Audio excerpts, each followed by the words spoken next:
NC State is loose off the juice. The Wolfpack are advancing to the quarterfinals. Are we drinking the Kool-Aid? You are Locked On Wolfpack, your daily podcast on the NC State Wolfpack, part of the Locked On Podcast Network, your team every day.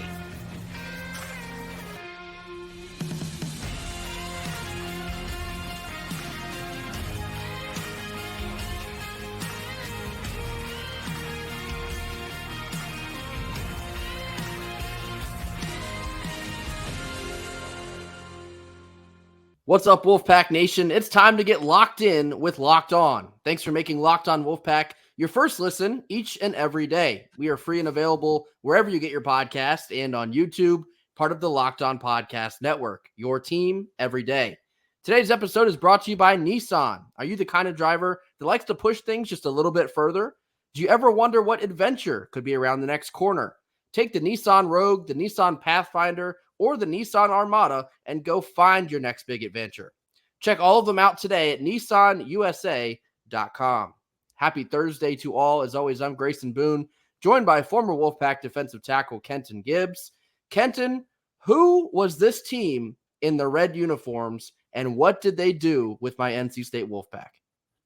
First thing first, did y'all hear how this man said loose off the juice like that? This is a Grayson Boone special. This is how you know we record this thing live and direct. But, I would like to know as well. Who, and more specifically, who are the young men that had Diarra and Taylor on the back of their jerseys? Never, ever seen Jaden Taylor act like this before. And yet, and I'm not just talking about on the offensive end. This was a masterclass by him, the ability to keep Judah Mintz off the line and to stroke it from deep in the way that he did. Who is this young man? I don't know what I'm seeing. I don't know how I'm seeing it. Let me see more of it. That's all I ask. It's insane. And I said it yesterday. All of a sudden, Jaden Taylor is Steph Curry. He's lighting it up from deep. He's giving you more than just what he had on defense. He's getting it done offensively, distributing the ball a bit. He's rebounding a bit, doing a little bit of everything. Jaden Taylor is all of a sudden playing very good basketball. What a win. 83-65 over a team you had been embarrassed by twice. More than anything else, I'm so proud of these guys. I'm so proud of this effort that we saw on Wednesday night. We talked so much this season about the effort and the attitude and the fight, putting together back-to-back games where your effort won you this game. You wore down Syracuse to where if they couldn't get to the foul line, they had nothing else to offer. Syracuse only shot 6 free throws in this game, which is insane. NC State shot 24. Who is this team right now? I mean, listen, I don't know if Wendell Murphy put in the call or what. You my guy, Mr. Murphy. Hey, you know what I mean? I'm rocking with you because you're rocking with us, brother. No, but seriously, this is I agree. This is, I'm loving what I'm seeing from this team. They are playing more disciplined than we've seen virtually all year defensively. They're lighting it up from everywhere on the court. I mean, how many times did we literally beg and plead and say, you know what, if we could just get 35% from deep, if we could get 35% from deep, we'll be okay. Do you want to guess the percent they shot from deep tonight, Chris? I know because I looked. It was 35 exactly. Exactly 35. This team, they're giving us all the things we asked for during the regular season. And to quote another famous person here, one and only Aubrey Graham, better late than never, but never late is better. We're here. We're doing what we got to do now, and I'm surprised. I'm a little befuddled. Mo Diarra out there doing his best Hakeem Olajuwon impression with a little sprinkle of some Joel Embiid and passing out the block on top of it. I don't know where this team came from.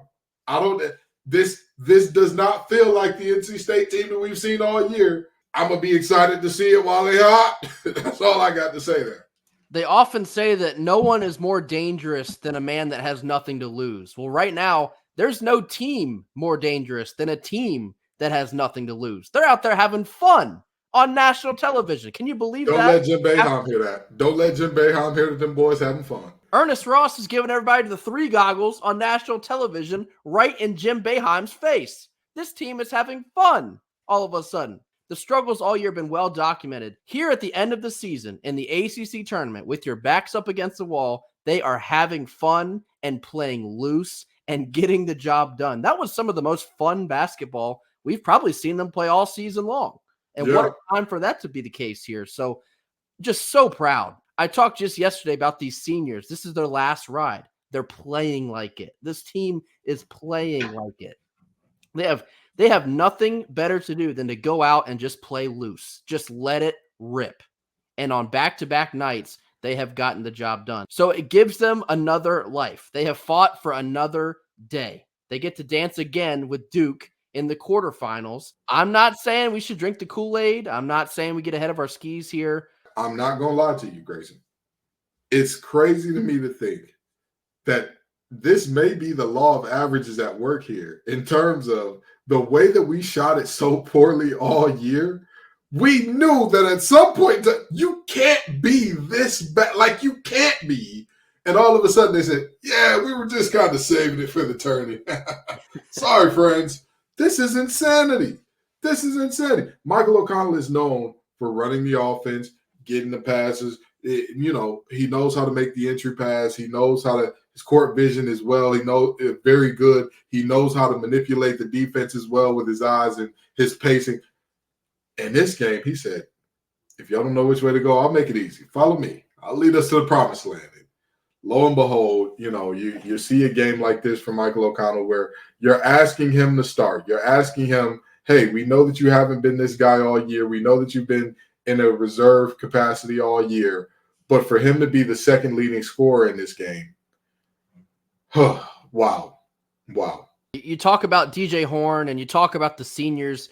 DJ Horn, who is very obviously not at 100% health, comes off of the bench, gives you 20 minutes and 16 points. That's a spectacular effort in what could have been his final college game. DJ Burns, 15 points, 6 boards. These guys have nothing else to lose. They're going out there and letting it rip. I could not be more proud of the effort. So maybe it is Wendell Murphy sitting at the Buffalo Wild Wings. He's hitting a bunch of buttons, and NC State keeps walking into the next round. I don't know what it is. I don't know who this team is right now, but I'm so proud of this fight, and they live to see another day. They got Duke coming up on Thursday. Who knows? If you're playing with energy like this, who knows what could happen? Coming up next, we're going to talk about this Duke matchup coming up on Thursday after a quick word from our sponsors. Our first sponsor of the day is Nissan. This week's March Madness bracket highlight is brought to you by our friends at Nissan. Each week, we're picking one team that stands out, a team that's pushed it further than the rest. Just like any of the all-new 2024 Nissan SUVs, these guys are able to take it to the next level. The Houston Cougars can only be described as a Nissan Armada. This top-seeded team is as hardcore as it gets out there, so it's really no wonder they're expected to land a top seed in the tournament after just their first season in the Big 12. Take the Nissan Rogue, the Nissan Pathfinder, or the Nissan Armada and go find your next big adventure. Shop NissanUSA.com. Transitioning now to tonight's matchup, NC State faces Duke in the quarterfinal of the ACC Tournament. We saw Duke about, 2 weeks ago in Raleigh. They beat us handily near the end by 15 points. And this is a game where Duke absolutely dominated us on the glass. They made a conceited effort to let DJ Burns do DJ Burns things, but no one else would hurt them. No NC State guards would be a reason for an upset in this one, and they executed it to perfection. Kenton, do you figure they're going to run back that same scheme against NC State tonight? Oh, absolutely. With all due respect, I don't think much of John Shire as an X&O coach. I don't think that he's a master tactician by any means, any stretch of the imagination. I think he's a hell of a recruiter. I don't think that you're going to find 10 guys in the country that can pick up talent the way he does. But in terms of complexity of scheme and all the little adjustments it takes to win a ball game, I would not say like, hey, Shire is the tactician. He's the General Iroh of picking and figuring out how to win a battle here. I don't think that's him. So with that in mind, the reality is when you recruit as well as he does and your players are who they are, you don't have to be. I mean, if the game plan is beat the dog crap out of them on the boards and we're going to smother them on the perimeter, I mean, how much if you've got guys who can stay in front of the other team's guys, congratulations, that's pretty much the ball game. Yeah, I mean, like I said, they had a pretty clear game plan. They executed it to perfection, and then they got the exact result they wanted to get. So now DJ Horn did play against Syracuse. He played 20 minutes, as I said, 16 points. With DJ Horn being our biggest threat from deep, maybe outside of Jaden Taylor, who's suddenly hot as fish grease, as Kenton likes to say, from the perimeter. This game against Duke is going to hinge a lot on what the guards can do against this scheme. How will Keats scheme against Shire's game plan to take the guards out of this one? That will be the main question. And then, of course, the second part of this, the same effort, the same attitude, and the same hustle that we just saw against Syracuse, unquestionably, you have to run that back to have a chance against Duke. If you can overwhelm Duke, you give yourself a shot. It's a neutral floor. Anything can happen at this point. It's the ACC tournament. It's March. This is what we live for at this point of the season. Anything can happen when you're playing loose and you got nothing to lose. I would imagine that NC State probably feels kind of dangerous coming into this one. Duke might be overlooking them still, even after you knock off a Syracuse team. Duke might not know what to expect coming up on Thursday night. So NC State can potentially find themselves in a favorable position here. They might sneak up on Duke. They might knock them off and maybe keep this thing rolling. So I don't know who this team was against Syracuse, but if they can find a way to bring that guy back on the floor again on Thursday night, we might have this thing. Let me explain something to you, okay? Again, happy Detroit Day to all my fellow Detroiters listening to this. Duke stole our old English D. They stole it. Detroit was founded in 1701. Duke didn't exist till 1838. There's about 100 and some odd years of history for the city of Detroit, and they tried to take the old English D from us, and I just don't like that in any way, shape, form, or fashion. So, Coach Keats, if you wanted to do me a solid, you know what I mean? I'm just saying. I remember I went to practice one day I went to a meeting one day in my Sound Mind, Sound Body shirt to use that logo, and one of my teammates, Catavia Street, said, "Oh, he's got on this Duke sweater." I said, there's a city that existed well before there that used this as a logo. But on the more serious matters, in all seriousness, this team is very dangerous. They are playing like this is the urgency that we were looking for a couple of weeks ago. This is the urgency. This is when this team was trailing toward the end of the first half, right? We were expecting, all right, that's it. They'll pack it in. Instead, what did we get? A valiant effort to close the gap before half, where you kind of sit up in your seat a little bit and say, okay, we've seen this before, but I'm more perked up in my seat than I was otherwise. And then that second half comes out, and boy, when I tell you they beat them like they stole something. So when you look at that momentum and you ask yourself, how far can you carry it? Let's make no bones here. You are David. DJ Horn, you're going to need to be the best slingshot you can be, brother. Jaden Taylor, you're going to need to be the rock that's flying out the slingshot. Or maybe I'm wrong. Maybe we get another appearance from Michael O'Connor. Maybe we get more of that. Maybe we get more Mo Diarra out here looking like he's on the triple-double grind. Maybe we get more of the best version of DJ Brown. I don't know who it is, but make no bones about it. NC State, you are David, and Goliath will be wearing the dark blue jerseys in this one. Obviously, Duke's going to be favored, rightfully so. A lot of people are probably thinking, well, NC State, okay, they beat Syracuse, they beat Louisville. Now they got to play Duke. I mean, what can we really expect here? I don't know, man. Like I said, it's the ACC tournament. It's March, and if they feel dangerous, I wouldn't be surprised if NC State gives them a game. I wouldn't be surprised at all. Per the law of the wolf, I expect nothing. I expect absolutely nothing. Because you know the old saying, when you expect the least, it's when you get the most out of that old Wolfpack. So I expect nothing in this game. And I will keep expecting nothing until the final buzzer. I'll tell you what, too. If NC State keeps crushing teams getting to the free throw line, you really give yourself a shot. They went to the free throw line 40 times against Louisville, 24 times against Syracuse, and held them to just 6. If you can crush Duke at the free throw line, again, who knows what could happen on Thursday night. And as much as we joke about, like, hey, NC State's finally getting a friendly whistle and Wendell Murphy's put in the call, there was a much more concerted effort to get the ball to the basket. There legitimately just was a much more concerted effort. Our bigs are, I feel like playing Sweet Freedom by Michael McDonald, because our bigs are finally deciding I'm better when going towards the rim out of my post-ups. I can't tell you, with all due respect, love me some Ben Middlebrooks. Hustles like no other. He was willing to dive on the floor for the loose ball. He is going to crash the board. I can't tell you, Mo Diarra, same deal. I can't tell you how many times I have watched one of them fade away from the rim against a guy that is an inch or so shorter than them, 15 or 20 pounds lighter than them, and I'm sitting here wondering, what are we doing? What under God's green earth? When do you practice that shot? Actually, I don't care if you practice that shot, because Lord knows you can't be hitting it in practice if you're shooting nearly the same clip as you are in the game. Go towards the rim, brother. Work some move that gets you your momentum going towards the rim so we can get something done. And it's been a very concerted effort by not only them, but also our guards.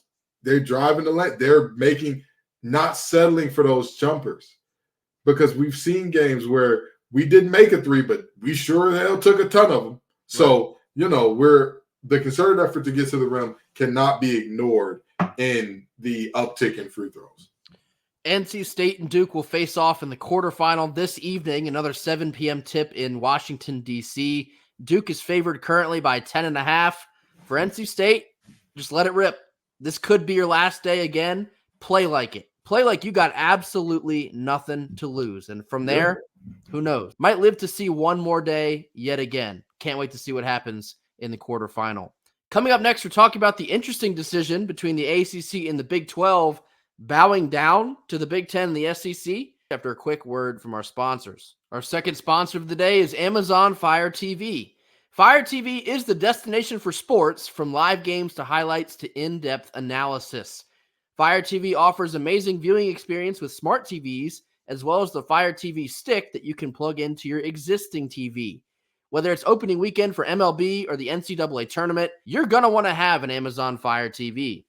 Fire TV recently created Fire TV channels to deliver a constant supply of the latest videos from all of your favorite sports brands for free.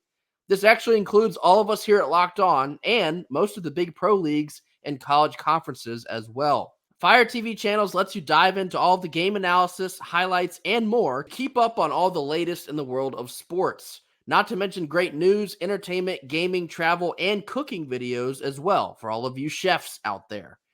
Check out Amazon Fire TV channels on Fire TV and Alexa devices. If you haven't checked out Fire TV channels, well, you should. Trust us on this. To learn more, visit www.amazon.com/LockedOnFireTV. Last couple of minutes of our Thursday show, I wanted to take some time to talk about this report that came out from the CFP committee involving the ACC presidents of those schools and the Big 12 presidents of those schools agreeing unanimously in proposing bigger pieces of the revenue pie to SEC and Big 10 schools. The report here is the Big 10 and the SEC are seeking to split 58% of the base revenue, leaving just 32% to split for the Big 12 and the ACC. Kenton, are the Big 12 and ACC going out sad here? What's the deal? Oh, absolutely. They're going out extremely sad here, and it's so shameful. It's so embarrassing. And people keep wondering why I said, hey, the ACC and Big 12 should have, done some type of merger, gotten together in some type of way. It's clear that you're seen as the little brothers. It's clear that you're seen as the redheaded stepchildren of the deal. Put your hands up. Protect yourself. Yeah. Protect yourself.